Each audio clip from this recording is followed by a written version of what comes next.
नमस्कार दोस्तों, स्वागत है आपका हमारे YouTube channel the academic IQ में।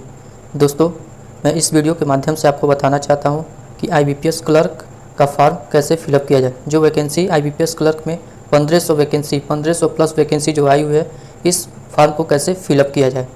पहले तो फर्स्ट ऑफ ऑल दोस्तों मैं बता देना चाहता हूँ कि ये दिनांक 2 सितंबर 2020 को फॉर्म स्टार्ट हुई थी और इसका लास्ट डेट 23 सितंबर 2020 तक है।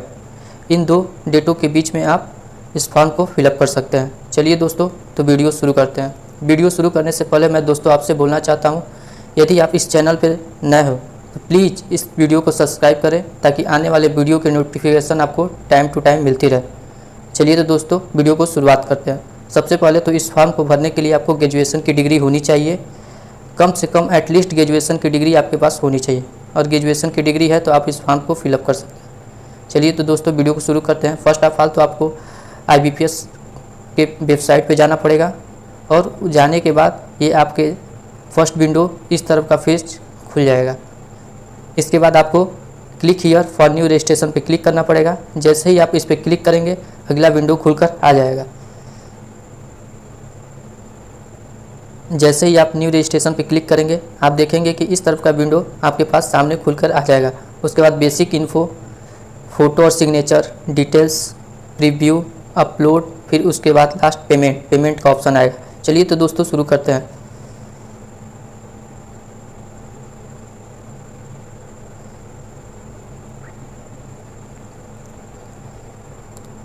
सबसे पहले तो आपको यहाँ अपना नाम, फर्स्ट नेम, फिर कंफर्म फर्स्ट नेम, फिर मिडिल नेम, फिर confirm middle name, last name, फिर कंफर्म लास्ट नेम।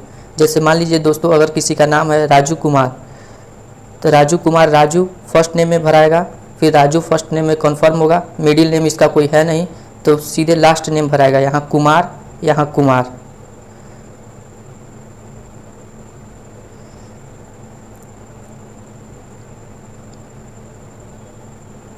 देन उसके बाद यहाँ आपका फुल नेम शो करने लगेगा, राजू कुमार।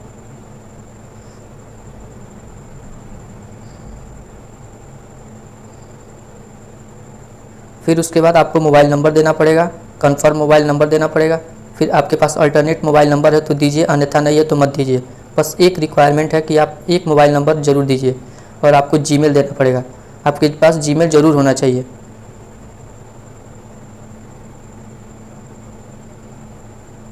जीमेल भरने के बाद आपको सिक्योरिटी कोड भरना पड़ेगा। जैसे ही सिक्योरिटी कोड भरेंगे उसके बाद आपको सेव और नेक्स्ट पे क्लिक करना पड़ेगा। जैसे ही सेव नेक्स्ट पे क्लिक करेंगे अगला विंडो खुलकर आएगा। अगला विंडो आपका फ़ोटो और सिग्नेचर का होगा। जैसा कि आप देख रहे हैं कि मैंने सेव और नेक्स्ट पे क्लिक किया है तो ये रजिस्ट्रेशन और पासवर्ड भी शो करने लगा है। फिर उसके बाद आपको फ़ोटो और सिग्नेचर फिलअप करना पड़ेगा।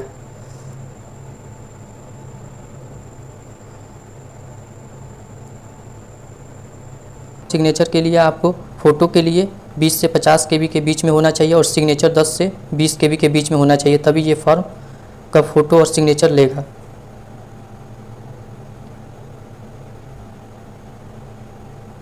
जैसा कि आप देख रहे हैं दोस्तों मैंने फ़ोटो को फिलअप कर दिया है। उसके बाद सिग्नेचर आपको भरना पड़ेगा। फ़ोटो और सिग्नेचर फिलअप करने के बाद आपको सेव और नेक्स्ट पे क्लिक करना पड़ेगा। देखिए तो दोस्तों अगला विंडो में आपके पास कैटेगरी मांग रहा है। कैटेगरी में आप किस कैटेगरी के हैं, OBC हैं, जर्नल हैं, EWS हैं, SC ST हैं। आप जिस भी कैटेगरी के हो इस फॉर्म को फिलअप कर सकते हैं। चलिए दोस्तों तो मैं जर्नल पे क्लिक करता हूँ।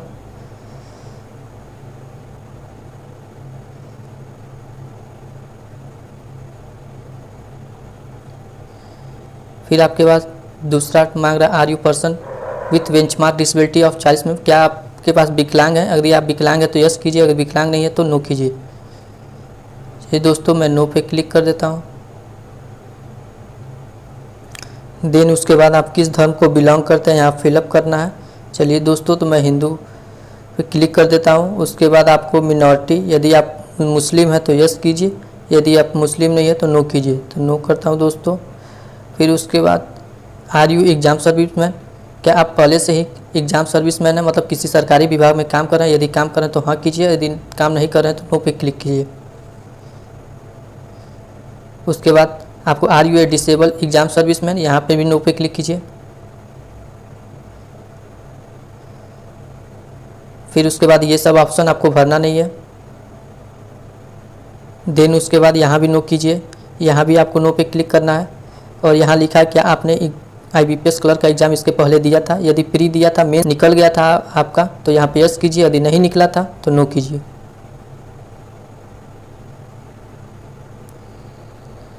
देन उसके बाद यहाँ पे आपको नेशनलिटी भरना है, किस देश से आप बिलोंग करते हैं, तो आप इंडियन भरिए। यहाँ पे इंडियन भरने के बाद यहाँ पे किस राज्य से आप मतलब किस राज्य से आप इस फॉर्म को अप्लाई करना चाहते हैं। यदि जिस भी राज्य से आप इस फॉर्म को अप्लाई करना चाहते हैं वहाँ राज्य डालिए। राज्य डालें उत्तर प्रदेश। फिर उत्तर प्रदेश के बाद सेंटर ऑफ प्रीलिमिनरी एग्जामिनेशन, मतलब आप प्री का एग्ज़ाम कहाँ देना पसंद करेंगे, मैं डालता हूँ आगरा। देन उसके बाद आपका centre of mains exam Kanpur.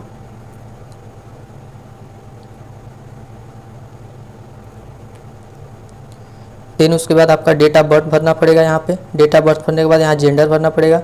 Gender भरने के बाद आपका मैरिड स्टेटस भरना पड़ेगा, आप शादीशुदा हैं कि अविवाहित हैं। आपको पिताजी का नाम अपना, माताजी का नाम, यदि आप शादीशुदा हैं तो अपनी पत्नी का नाम यहाँ पे भरना पड़ेगा। फिर आपके पास एड्रेस देना पड़ेगा। फिर आपको पोस्ट भरना पड़ेगा, डिस्ट्रिक्ट भरना पड़ेगा। डिस्ट्रिक्ट भरने के बाद किस राज्य से आप बिलोंग करते हैं उस राज्य भरना पड़ेगा। फिर उसके बाद आपका पिन कोड भरना पड़ेगा। कोड भरने के बाद यदि आपका सेम एड्रेस है एज इट, तो आपको कुछ करना नहीं है, बस यहाँ पे क्लिक कर देना है और आपका एज इट यही सब एड्रेस यहाँ पे फुलफ़िल हो जाएगा। पिन कोड भरने के बाद दोस्तों आपका choose the address GST invoice आएगा, यहाँ इसको आपको फिलअप करना पड़ेगा। दोस्तों आप देख सकते हैं इस फॉर्म को भरने के लिए जर्नल की फ़ी 850 रुपये और SC ST की फ़ीस 175 रुपये है। तो मैंने जर्नल पे फिलअप किया है इसलिए 850 रुपये है। उसके बाद देख सकते हैं सेव एंड नेक्स्ट पे क्लिक करना पड़ेगा। जैसे ही आप डिटेल्स पे सेव एंड नेक्स्ट करते हैं तो आपका अगला विंडो क्वालिफिकेशन का खुलेगा। आपको अपना क्वालिफिकेशन भरना पड़ेगा। क्वालिफिकेशन में यदि आप ग्रेजुएट हैं तो ग्रेजुएट पे क्लिक करना पड़ेगा। ग्रेजुएट का पूरा मतलब BA BSc किए हैं, BCom किए हैं, इसकी जानकारी देना पड़ेगा। सब्जेक्ट किस सब्जेक्ट से किए हैं, डेट ऑफ पासिंग भी फिलअप करना पड़ेगा आपको। फिर उसके बाद आपको कितना % मार्क्स है, क्या ग्रेड है, ये भी भरना पड़ेगा। यदि आप पोस्ट ग्रेजुएट हैं तो पोस्ट ग्रेजुएशन की भी जानकारी आपको देनी पड़ेगी। फिर उसके बाद आपको कंप्यूटर नॉलेज है तो यस कीजिए, यदि नहीं है तो नो कीजिए।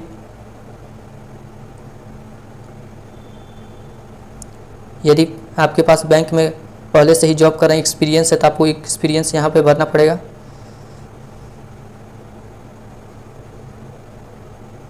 फिर उसके बाद यदि आपका पहले से ही कोर्ट में कोई केस चल रहा है तो यहाँ यस कीजिए और नहीं चल रहा है तो नो कीजिए। फिर उसके बाद यहाँ फिर उसके बाद आपको लैंग्वेज भरना पड़ेगा। हिंदी आप पढ़ सकते हैं, लिख सकते हैं, बोल सकते हैं। इंग्लिश भरना पड़ेगा। रीड राइट स्पीक पे क्लिक करना पड़ेगा।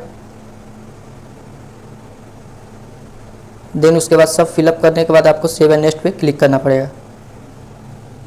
यदि आप सेव एंड नेक्स्ट पे क्लिक करते हैं तो आपका अगला विंडो ये खुल जाएगा। फिर आपको अगला विंडो में देखना है ऑर्गेनाइजेशन प्रेफरेंस, मतलब किस बैंक में आप पहले नौकरी करना चाहते हैं उसको आपको प्रेफरेंस देना पड़ेगा।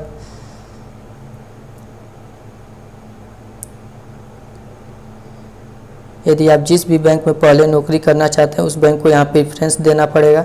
ये सब भरना है आपको। यहाँ पे आप देख रहे हैं कि मैंने लाइन बाय लाइन सबको फिलअप कर दिया है। फिर उसके बाद आपको सेव और नेक्स्ट करना पड़ेगा। दोस्तों आप सेव एंड नेक्स्ट पे क्लिक करते हैं तो आपको प्रीव्यू के लिए ये ऑप्शन आ जाएगा। आपको इसमें चेक करना रहता है कि कोई भी स्पेलिंग मैंने गलत तो नहीं भर दी है, इसको आपको चेक करना रहता है। आप पारी पारी से आपको इसको चेक कर सकते हैं।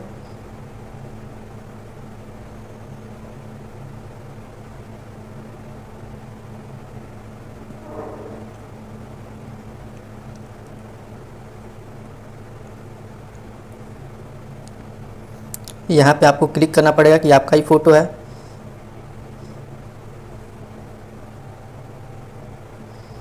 फिर आपको यहाँ पे एग्री पे क्लिक करना पड़ेगा। यदि आपका फॉर्म पूरी तरफ से सही है तो एग्री पे क्लिक कीजिए, अन्यथा बैक जाके आप इसको सुधार कर सकते हैं। देन उसके बाद आपको आई कन्फर्म पे क्लिक करना पड़ेगा। यदि आपका फॉर्म पूरी तरफ से सही है, पूरी तरफ से सही जानकारी से भरे हैं, तो आपको फाइनल सबमिट पे क्लिक करना पड़ेगा। और जैसे ही आप दोस्तों प्रीव्यू को सबमिट करेंगे, उसके बाद अगला विंडो आपके सामने ये खुल के आ जाएगा। अगला विंडो में आपको बाएं हाथ अंगूठे का निशान और hand writing declaration. Hand writing declaration में आपको लिखना रहता है कि आपने जो भी इंफॉर्मेशन दिया है वो सही है। ये सब आपको इंग्लिश में लिखना रहता है। मैं डिक्लेरेशन में क्या लिखना है मैं आपको डिस्क्रिप्शन में प्रोवाइड करा दूंगा। फिर उसके बाद आप कैप्चर कोड भरिए दोस्तों। फिर उसके बाद आपको सेव एंड नेक्स्ट पे क्लिक करना है। ये आप सेव एंड नेक्स्ट पे क्लिक करेंगे, आपके पास अगला पेमेंट का ऑप्शन आ जाएगा। जर्नल के लिए पेमेंट 850 रुपया, और दोस्तों मैं बताना चाहता हूँ SC ST के लिए 175 रुपया है। फिर उसके बाद आप सिक्योरिटी कोड भरेंगे। सिक्योरिटी कोड भरने के बाद आप फिर सबमिट पे क्लिक करेंगे।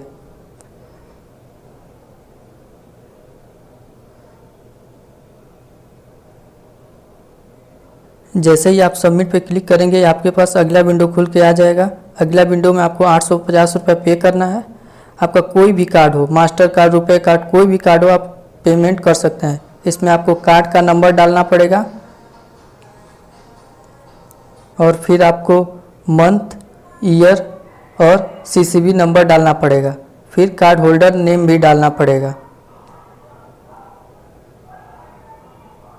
फिर उसके बाद आपको मेक पेमेंट पे क्लिक करना पड़ेगा। जैसे ही आप मेक पेमेंट पे क्लिक करेंगे, आपका पेमेंट हो जाएगा।